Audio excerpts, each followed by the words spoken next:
اللہ رب محمد صلی اللہ علیہ وسلم نحن عباد محمد صلی اللہ علیہ وسلم وعلی ذوی وآلہ ابد الدہور وکرما۔ مسئلہ نمبر 6 ہے مریض کو مرض بڑھ جانے یا دیر میں اچھا ہونے، صحت مند ہونے یا تندرست کو بیمار ہو جانے کا گمان غالب ہو، یا خادم و خادمہ کو ناقابل برداشت ضعف کا غالب گمان ہو، تو ان سب کو اجازت ہے کہ اس دن روزہ نہ رکھیں۔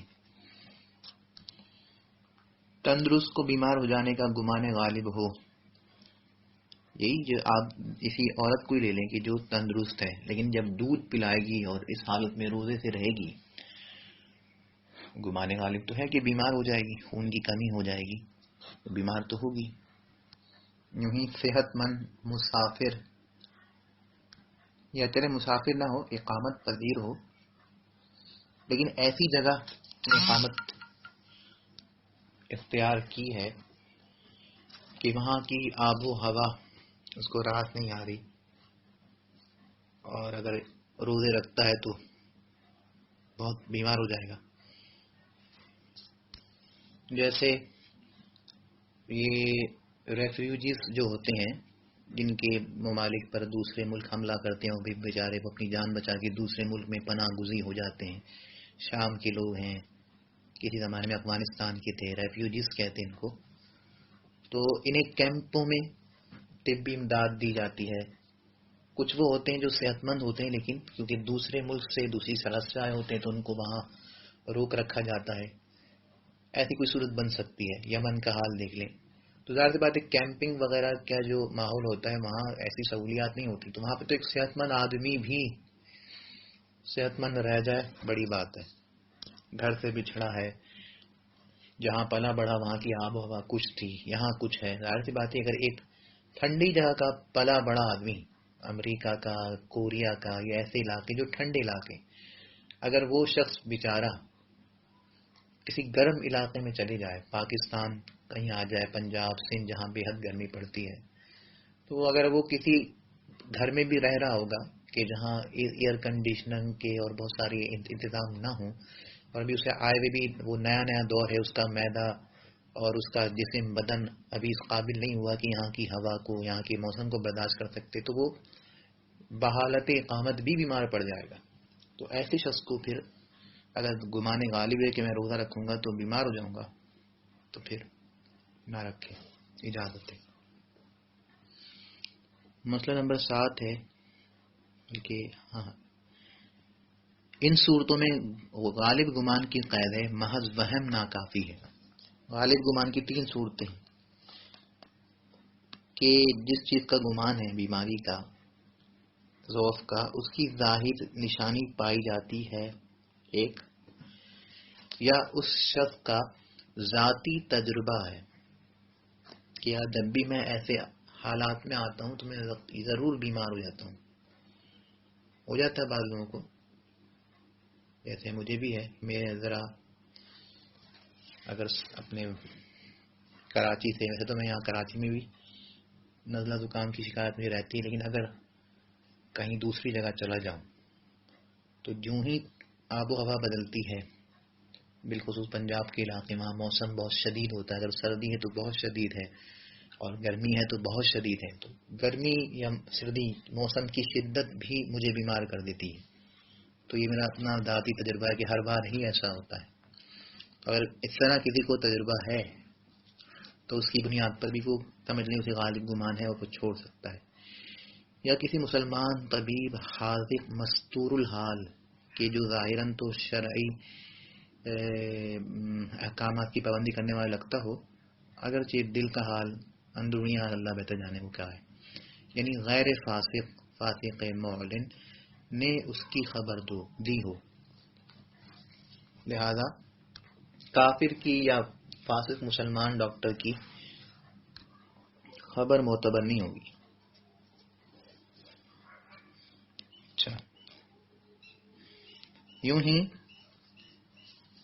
اگر نہ کوئی علامت ہو، نہ تجربہ، نہ اس قسم کے طبیب نے اسے بتایا، بلکہ کسی کافر یا فاسق طبیب کے کہنے سے افطار کر لیا، تو کفارہ لازم آئے گا، قضا بھی کفارہ بھی۔ آج کل اکثر اطباء ڈاکٹر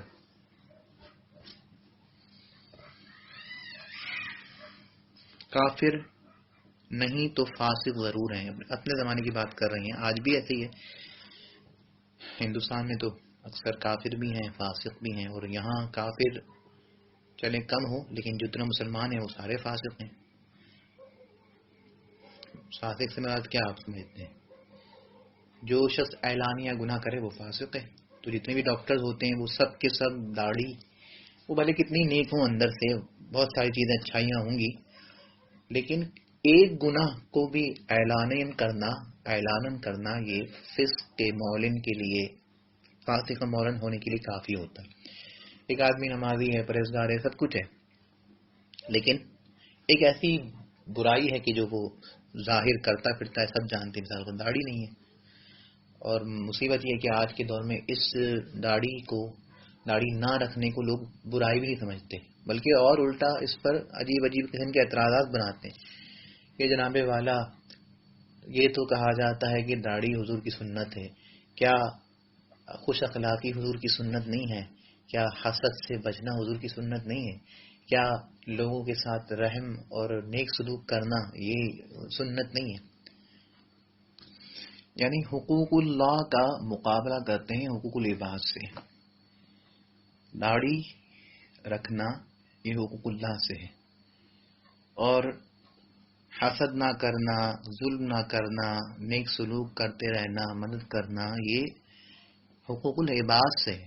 حقوق العباد کا مقابلہ کرتے ہیں، کمپیریزن کرتے ہیں حقوق اللہ سے. وہ بھی اپنی طرف واجب ہے، ضروری ہے، وہ بھی سنت ہے سرکار کی، یہ بھی سنت ہے سرکار کی. تو ساری ہی سنت ایک مسلمان کو اختیار کرنی چاہیے. یہ کیا کہ ایک چھوڑ دی، بلکہ 4 اختیار کر لی اور ایک چھوڑ دی. اور اگر ان افعال کو، ان اعمال کو اللہ کے رسول صلی اللہ علیہ وسلم کی سنت کی نیت سے اختیار کیا جاتا تو ان سب کو کیا جاتا، ان میں فرق نہ برتا جاتا. یعنی ہم حسد سے بچیں گے کیونکہ حضور نے اس سے منع فرمایا، حضور کی سنت ہے. ہم رحم کریں گے، نیک سلوک کریں گے، حسن اخلاق سے پیش آئیں گے، وغیرہ وغیرہ، کیونکہ یہ حضور کی سنت ہے. اور جس طرح یہ سب حضور کی سنت ہے، داڑھی رکھنا بھی حضور کی سنت ہے، اس لیے ہم بھی یہ بھی ایسے کریں گے. تو مقصد یہاں حضور کی اتباع ہے بھی نہیں، یہاں اپنا ذاتی مفاد ہے، اپنا ذاتی مفاد ہے. وہ کیا کہتے ہیں، انسانیت کا ایک وہ لیبل، مطلب بھی نہیں پتا، اور انسانیت کو خدا بنا رکھا ہے. تو اللہ کے رسول کی اتباع میں اگر کوئی کام کرے تو پھر یہ سوچ نہیں ہوگی، پھر تو وہاں کہیں گے کہ یار جو اللہ کے رسول نے کیا وہ ہم نے حتی الامکان کرنا ہی کرنا ہے، چاہے وہ داڑھی ہو، چاہے وہ حسن اخلاق ہو، کچھ بھی ہو. اور جب آدمی اپنا ہی ذاتی مفاد دیکھنا ہے تو پھر وہ یہ کرے گا کہ دیکھو داڑھی رکھنا ہی صرف حضور کی سنت تھوڑی، یہ بھی سنت ہے، وہ بھی سنت ہے. تو بھائی جس طرح تم ساری سنتیں ادا نہیں کر رہے، یعنی تم حسن اخلاق سے پیش آتے ہو، تم لوگوں سے رحم کرم سے پیش آتے ہو، لیکن تمہارے چہرے پہ داڑھی نہیں ہے، ایک سنت تم نے چھوڑ دی. یوں ہی ایک وہ شخص جو داڑھی والا ہے تو اس نے ایک سنت اختیار کر لی، کیا 1-2 سنتیں اس نے چھوڑ دی. تمہیں اور اس میں فرق ہی کیا ہے؟ اور پھر تمہیں کیا حق پہنچتا ہے کہ تم اس کی برائی کرو؟ بلکہ اس کا ظاہر گناہ کا اعلان نہیں کر رہا، تمہارا ظاہر کر رہا ہے. حسد سے بچنا یہ سب کیا ہے؟ انفرادی اور نہ دکھائی دینے والی نیکیاں ہیں. لیکن داڑھی،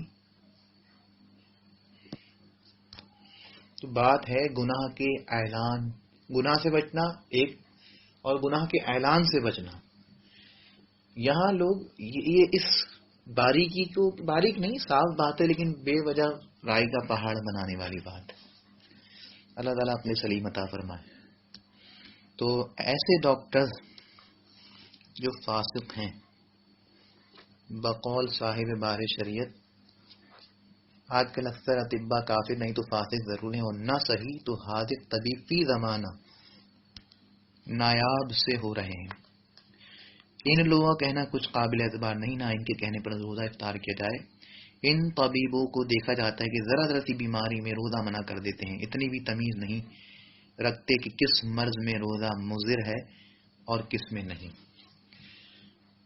آج کل تو ایک متشرع ڈاکٹر ڈھونڈنا جوئے شیر لانے کے مرادف ہے، مشکل ہی سے ملے. مطلب پاکستان جیسی کنٹری میں بھی ایک ظاہر حال سے اچھا شریعت کے مطابق دکھنے والا ڈاکٹر بہت مشکل ہے ملے گا. جو سنی صحیح العقیدہ بھی ہیں وہ ان کی بھی داڑیاں نہیں ہوتی، خشخشی ہیں یا ہیں ہی نہیں، اگرچہ ان کی دیگر بہت سی نیکیاں ہیں، لیکن اب یہاں شرعی مسئلہ ہے، اس کو کیا کر سکتے ہیں. اگر کسی کو غصہ آتا ہے کہ یہ مولوی ہر بات کرتے رہتے ہیں داڑھی کی، بھائی تو ہمارے پہ کیا غصہ کر، ہم تو مجبور ہیں. جو فقہا لکھ کے چلے گئے اور ان فقہا نے جو صحابہ سے سیکھا وہ لکھ کے چلے گئے، تو ہماری کیا خطا ہے. جا کے لڑنا ہے تو ان سے جا کے لڑو، ان کو سمجھاؤ کہ آپ نے کیا لکھا ہے. آج دیکھیں بہت سے لوگ داڑھی نہیں رکھتے، تو ہم تو مجبور ہیں، ہم نے یہاں سے فتویٰ دینا، یہی سکھانا ہے.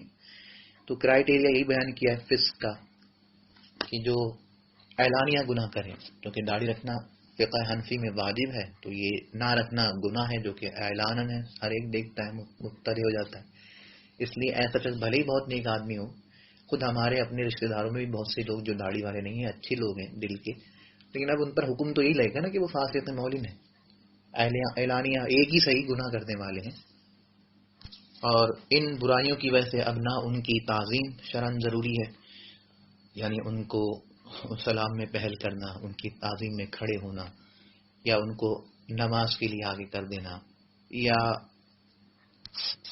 گواہی کے لیے پیش کرنا، اور ہر وہ کام کی جس میں عدالت ضروری ہے. تو وہاں ہمارے بہت سے قریبی تعلق والے لوگ، رشتہ دار، فرینڈ، سبھی ہمارے اساتذہ بھی ان میں آ جائیں گے جو اسکول کالج میں پڑھاتے ہیں. تو اب کیا کر سکتے ہیں بیچارے، وہ اس فاسق ہیں، فاسق مولن ہیں. بلکہ بہت سے عالم ایسے ہیں جن کے والد دادا وہ فاسق ہیں. پنجاب وغیرہ کے بہت سے میں نے دیکھے جن کے والد دادا نہیں رکھتے داڑھی، حالانکہ بیچارے بہت نیک لوگ ہیں، یعنی کسی کی برائی میں نہیں ہے، ایمانداری سے کام کرتے ہیں، اب کسی کی جھگڑے میں نہیں ہے. جب اللہ کے رسول کا ذکر سنتے ہیں تو آنکھوں سے ان کے آنسو بھی برستے ہیں. مطلب اچھائیاں ہیں، اس کا کیا کریں. وہ اچھائیاں کیا اس ایک برائی کا مداوع کر سکتی ہے. تو وہ ایک مسلمان ہے، اچھا مسلمان ہے، اس سے اچھی طرح ہی پیش آ جائے. لیکن جہاں شرعی مسائل میں جو کرائیٹیریا شریعت نے مقرر کیا ہے وہاں اسے فالو کرنا مجبوری ہے. اگر میرے باپ بھی فاسق مولن ہوں تو بھلے وہ میرے باپ ہوں، میرے دادا ہوں، کوئی بھی ہوں، جو احکام ان کے لیے ہیں وہ رہیں گے. ان کو آپ نماز کے لیے آگے نہیں کر سکتے یہ کہہ کر کہ یہ علامہ صاحب کے، ہمارے استاد کے، ہمارے پیر کی والد صاحب ہیں. تو اب ایسی صورتحال میں کیا کیا جائے کہ جہاں ڈاکٹرز ملتی فاسق مولن ہیں.